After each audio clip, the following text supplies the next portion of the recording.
Someone recently wrote and asked if I would do a video on the subject of ethical interviews, on conducting ethical interviews of other people. And I love this subject, especially in light of how I started this YouTube channel back, what was it, in 2008 or 9, whenever it was, when I was sharing my documentary films on the subject of schizophrenia. And some of the people who I interviewed in those early years actually were in very vulnerable states, or talking about having been psychotic or schizophrenic at some point in their life and how vulnerable it was. And here I was asking them all sorts of very personal questions, sometimes even about sex and things like this, about their childhood traumas, so I could share this with the public.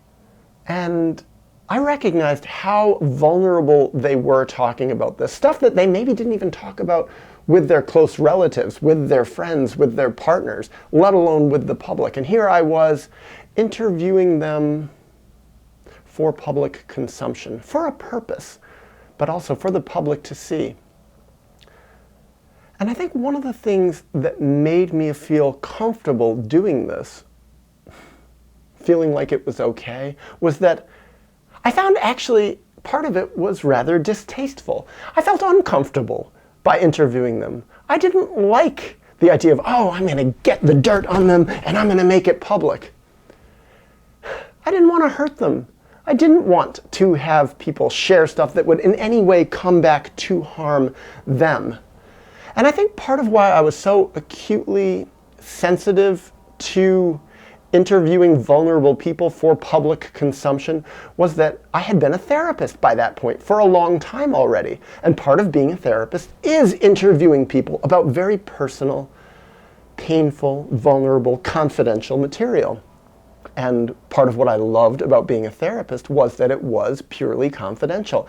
I could ask questions, people could share things if they felt comfortable, knowing that no one else was going to hear about this. There were going to be no external negative consequences coming into their lives. That made me a lot more comfortable to ask people very, very sensitive, personal, sometimes very taboo questions. Whereas when I was sitting behind a camera, and the camera was in someone's face and it's being recorded, that was a lot harder for me because there was a whole different ethical standard. I was very aware that this could negatively hurt someone, all sorts of different ways. Aside from the fact, simply, they could just become very uncomfortable by what they said. So the main thing that I did when I was interviewing people who were vulnerable, but I did it at first with everybody I worked with, was that when I interviewed people, I had a consent form. There was informed consent. They knew what they were doing. And I shared this form with them. Here, read this. And I purposely made it very clear and very simple. I've done interviews for documentaries myself, and I've seen the forms that most people hand me. Sometimes they don't have any forms at all. Sometimes they just do the interview, okay, done, and they take it. There is no informed consent.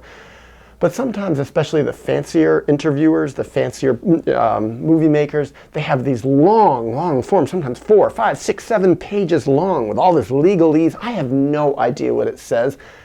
And they don't really want me to read it. They want me to sign it and put a date next to it so they have no legal liability if I don't like what they do with this interview. But really, the whole point of making it so long and full of legalese is so that I won't even read it, so that I'll just sign it quickly. Now, and also what they do, which I did not do, is they say, here's the form, sign it, then we'll do the interview. And I look at it and I want to do the interview. I want to have my voice be out there. I want to be useful in the world. So I look at it and I say, oh, this is overwhelming. I read maybe like one paragraph and I say, forget it. And I sign it, move on, and I say, I'll just trust them to do the right thing. When it came my turn to interview people, especially people who were really vulnerable, and it could really hurt them if I didn't do well with their interview, I would say, here's the form, my informed consent form. Please read it, but don't sign it. Just read it.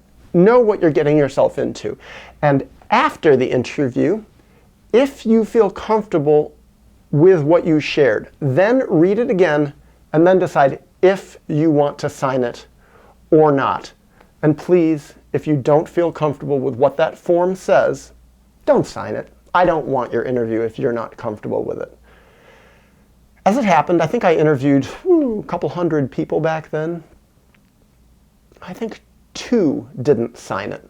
I remember one woman, I interviewed her in Washington Square Park for my first film, Take These Broken Wings. She said, I don't know if I really feel comfortable with what I said. I think I maybe said a little bit too much personal stuff. Even though in my heart I knew I wasn't going to use her for that stuff. I wanted to use something else because she said something good. But she said, well, I just don't know how I feel about it. I said, please, actually, just don't sign it. Leave it blank. I don't want to use your interview. No, well, maybe I want to be in it. I just need time to think. I think there isn't time to think about it. It's kind of like now, I mean, I can give you my email. I can email it to you. She says, yeah, why don't you do that? I really don't feel comfortable signing it now. She says, just email that form to me and I can print it out and send it back to you if I do feel comfortable. So I did that. And she never got back to me. And I thought, good. I don't want someone to sign a consent form if they're not actually really giving me consent from their heart. Otherwise, it could really hurt people. And then there's actually the point of what did I put in that informed consent form? What I said was very blunt. This interview will be owned by Daniel Mackler. Daniel Mackler will have full rights to do whatever he wants, to use this in film, video, on the internet, etc., etc. He can cut up your interview as he sees fit, but he promises to keep what you said in context. Because what I've learned is when you interview someone, even me interviewing myself right now for this YouTube video, it's not that hard to cut it up to make someone say something very different than what they intended. And that was very important for me. And I put that in. I want to edit your interviews to keep what you said in context. I want to respect not just your words, but the spirit, the idea of what you said. And I made it very, very clear. And that was something I have always honored, not to manipulate the way that I used their interview. And I wanted someone to feel confident. And if they don't trust me, well, how do I know you're going to keep it in context? Well, please then, if you don't trust me, that is totally fair. Why should you trust me? Maybe you don't know me. Let's not use the interview. I also felt actually that informed consent form, by showing it to them beforehand and then giving them the chance to sign it or not sign it afterward, to know that built trust with people because they knew more that I wasn't going to manipulate them and I wasn't trying to turn the screws to get them to behave some certain way. And actually what I found is that it allowed people to be more safe and feel more safe, to be more authentic, which actually made for a better interview. What else did I say in that form? I can't even remember. There really wasn't that much, just that I was going to own it. I was going to do what I wanted with it, that it was very clear that they weren't going to have any more say once they did the interview. I wasn't going to show it to them again because I didn't have time. I didn't have the energy to go back and show it again and again. And that I wasn't going to manipulate them and take their words out of context. But then there was an exception. It happened in my third documentary called Healing Homes. I filmed it in Sweden. There was a young woman. Her name was Therese, and she was going through some real problems that could probably still be labeled as, kind of psychotic. Her words. And I interviewed her, did the same thing, showed her the form, she read it beforehand. She gave this very, very personal interview. She was very vulnerable. And I realized immediately as I heard it, it was a great interview. I would totally be able to use this in my film to share the message that I was trying to share, a very positive message about healing from psychosis, about the value of getting support for healing, the value of not being blotted and numbed out with medications. She did a beautiful job. She was really, really lovely. She signed the form afterwards. She was very confident. I went off. I actually was out of Sweden. I was in a different country. I edited the whole film. And as I watched it, I thought, she's very vulnerable. She could really be hurt if she doesn't like how I edited it. Even though I edited it, I felt very fairly and in context. But I still felt, yeah, she signed a consent form. she should have a right to watch this film before I make it public, because it's so personal and private about her life, and it uses her real name, no disguise at all. So I didn't actually have her direct email or telephone number, but I had friends who had it in Sweden, so I called them and I told them, this is my dilemma. I said, I feel like she should get a chance to watch it again, to really know what's going in there, because it's so personal, so private, and she was in such a vulnerable state. They said, you sure you want to let her do it? Will that hurt your film? I was like, yeah, that's the problem. It's going to potentially kill my film if I have to remove her from it, but it's going to kill me if she's not happy with how it is. And which is worse, a dead film or loss of self-esteem for me? I've done enough things in my life where I lost self-esteem. And that's the worst. To not love myself anymore, to not respect myself. It's like, that's the person I don't want to be. And I took a deep breath and said, ask her. I want her to have the choice to watch it again. And I will fly back to Sweden to give her the chance. And I didn't hear for like a week or something like that, according to my memory. This is over 10 years ago now.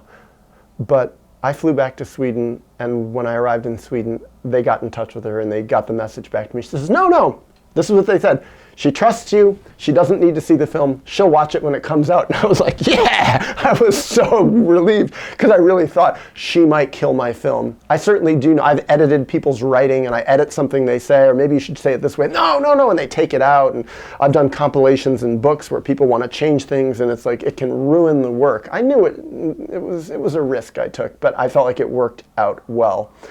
To give her a second chance at informed consent, to give her the chance to say, I changed my mind. I thought about it for 3 months and I don't want to be in it.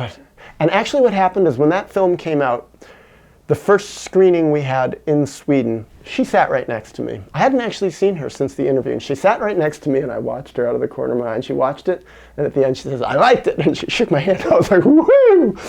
But I know if I hadn't asked her for that second round of consent, I wouldn't have felt good about myself. Yes, I would have been very relieved still that she liked it, but I just felt better by asking again, just because I wasn't totally sure that she really was confident by having put down her signature, because sometimes there can be a lot of pressure for people to sign something. They want to be good boys and good girls. I know that feeling myself. I don't feel totally comfortable, but just sign it. So by asking again, I felt better. So that's key. Another thing, and I've had people suggest to me this. They say, well, if you really want to interview people, you should pay them something. And I'm like, no payment. I've never paid anyone for an interview. And I like that, because I think when people get paid, they feel like they have to give more than what they would otherwise give. And it's like they might do things they wouldn't otherwise do or say. And also it's like something that was very important for me when I've interviewed people for films especially, that I want to know that I'm interviewing them for a positive reason, for a healing purpose, for good motivations, not for, voyeuristic public consumption, not to humiliate them, not to make them look stupid, but to show respect. And therefore it's free. I want them to realize my motivation for doing this before they give their consent to participate in it.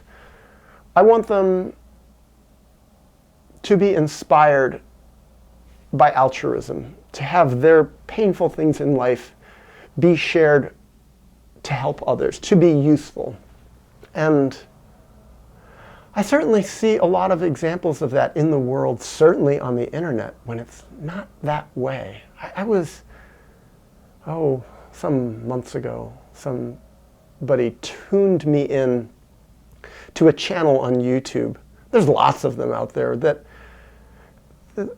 they were interviewing people for voyeuristic reasons. It doesn't even matter which channel it was, but making people look weird and stupid and, humiliating them and just arousing the curiosity and the voyeurism of the viewer to look at these strange, troubled, odd people. And they were paying them. These people were paid to be in these interviews. And it was like a freak show. And there's lots of channels like this. And it's like, they can be very, very popular. And it can be interesting. You can see inside the lives of people who, are bizarre in different ways or different. But it's like, it's not for healing. It's not for love of the person. It's not for love of a greater message. And for me, that's very important. And that's actually something very similar to my time as a psychotherapist. When I interview someone, when I've interviewed people for films or for public consumption in some way, I want to love the person I'm interviewing them. I want my perspective to come from, yes, sharing a message, greater message with the world, but also for loving them, loving what's best in them, loving their strength,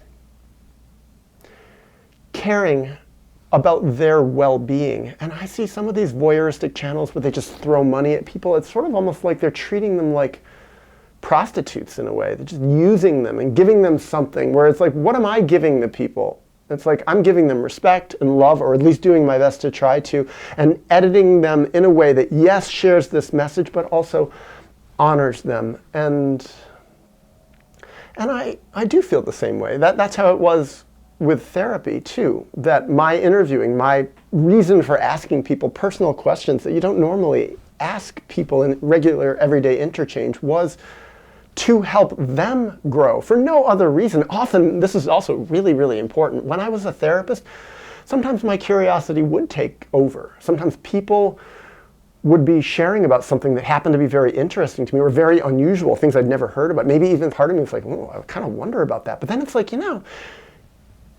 I filtered my interview questions through the lens of, is my question really motivated by being useful to them, or is it to satisfy just something in me? And if it's just for satisfying something in me and it doesn't necessarily have something that I can be confident will be useful to them, then don't ask it.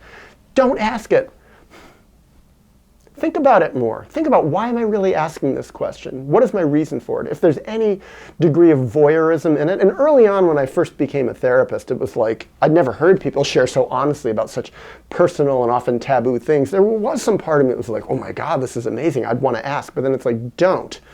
Don't ask unless you're pretty darn confident that it's really for their own good, to the degree that I can. And I also know that from the other side, having been in therapy, having had some therapists who I hoped loved me, I wanted them to care about me and be there for me. Also some interviews that I've done over time for certain documentary films, realizing that the interviewers, the therapists, were using me for various reasons of their own, not out of respect for me, not out of respect for the vulnerable parts of me, not out of respect for my growth process, not with the purpose of helping me or others grow, but maybe even to harm me sometimes, to humiliate me, to trap me. I've had therapists do that, ask me questions where I realize, oh, they're just setting me up to be trapped, to make me look bad, to prove to me that they're right, that they know more. And it's like, I don't like that, and that's not how I want to behave. So maybe there's some things that I left out in terms of interviewing people, but this is the basic summary for how I have tried to be an ethical interviewer, and also, I would say, an ethical editor when I share, if that's what the purpose of the interview was, to share it for public consumption.